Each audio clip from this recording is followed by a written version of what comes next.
अस्सलाम वालेकुम, कैसे आप सब। उम्मीद है आप सब ठीक होंगे। आज हम आपसे जो है एक परमानेंट नील कलर का प्रोसेस वो शेयर करने वाले हैं। होममेड है, बहुत ही अच्छा है। इसके लगाने से एक तो ये नेल पेंट के जैसा कलर देता है और सेकंड जो है इसको लगाकर हम लोग जो है वो ईज़िली नमाज भी पढ़ सकते हैं। तो इसका प्रोसेस जो है वो मैं आपसे शेयर कर रही हूँ। ये इस तरह से एक टीन का डिब्बा है, ये एक टीन का डिब्बा इस्तेमाल करना है।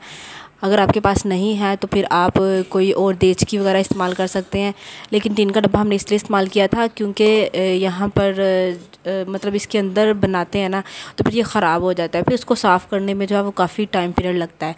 तो ये जो नेल पेंट है इसे हमने ख़ुद ट्राई किया और ये हर बार अम्मी जो है वो बनाया करते थे शादी से पहले, हमारी शादी से पहले। वो अभी भी खैर बनाती हैं, लेकिन इसको बनाने में बहुत कुछ टिप्स और ट्रिक्स हैं जिनको फॉलो करते हुए बनाना होता है, नहीं तो कहीं ना कहीं कमी रह जाए तो फिर सही नहीं बनता। ये मैंने खुद भी बहुत बार ट्राई किया है, तो हर बार जो है वो ट्राई करने के बाद कोई ना कोई गलती रह जाती। अपनी उस गलती को ख़त्म करने के लिए उसको बार बार ट्राई किया है। तो मैं वो आपको टिप्स है वो साथ साथ में बताती रहूँगी। यहाँ पर जो है ये एक देचकी ली है, उस टीन के डिब्बे में मैंने नहीं बनाया बल्कि ये एक देचकी ली है और उसके सेंटर में, बिल्कुल सेंटर में जो है ना ये एक कप रखा है। आप कप देख सकते हैं कि ये ख़राब है। इस कप के अंदर जो है वो बहुत बार बनाया गया है, इसको ट्राई किया गया है, बार बार बनाया गया है। तो ये कप जो है वो फिर इसी के लिए स्पेसिफिक हो जाता है। तो आप जो भी स्पेयर किस्म का जो भी पड़ा होगा ना कप, आपने वो रखना है। तो इसको सेंटर में रखना है और इसकी साइड्स पे ना वो कम्प्लीटली फिल कर देना है। तकरीबन 2 पीसेस जो है ना वो मीडियम साइज़ के गुड़ के लिए थे।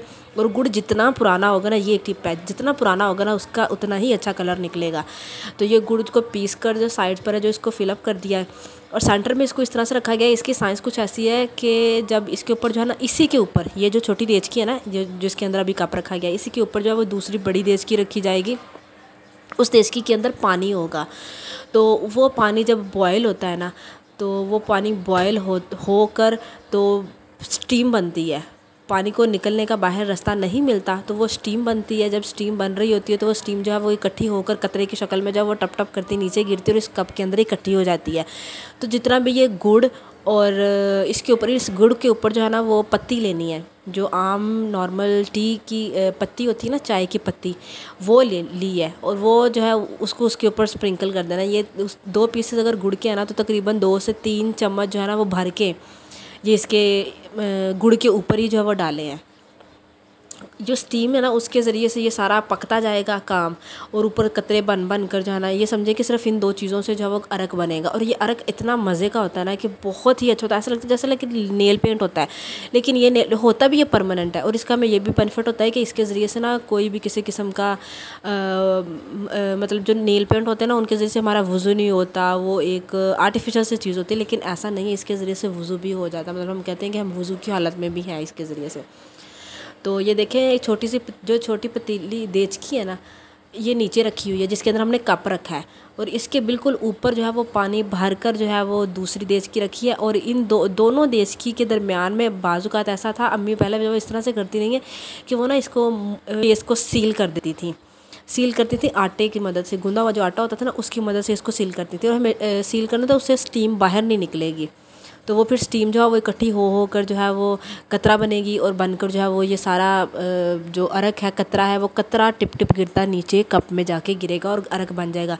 और इसका पता इस तरह से चलेगा, ये देखिए काफ़ी हार्ड हो गया, सारा गुड़ जल चुका हुआ है। और इसका पकने का पता इस तरह से पता चलेगा कि जब भी तकरीबन इसमें से आवाज़ आना शुरू हो जाएगी, मीडियम से हाई फ्लेम के दरम्यान में इसको रखना है, इसमें से पकने की आवाज़ आ जाएगी। आवाज़ से ही आपको पता चल जाएगा कि अब ये बन चुका है और इसकी खुशबू आना शुरू हो जाएगी। इसको बनाकर आप जो है वो फ्रीज़ कर सकते हो। उसको वो सारा गुड़ जल चुका है तो इसको बनाकर आपने फ्रीज़ कर लेना है, सेव कर लेना है, फ्रीज़ करना सॉरी नहीं, इसको सेव कर लेना है।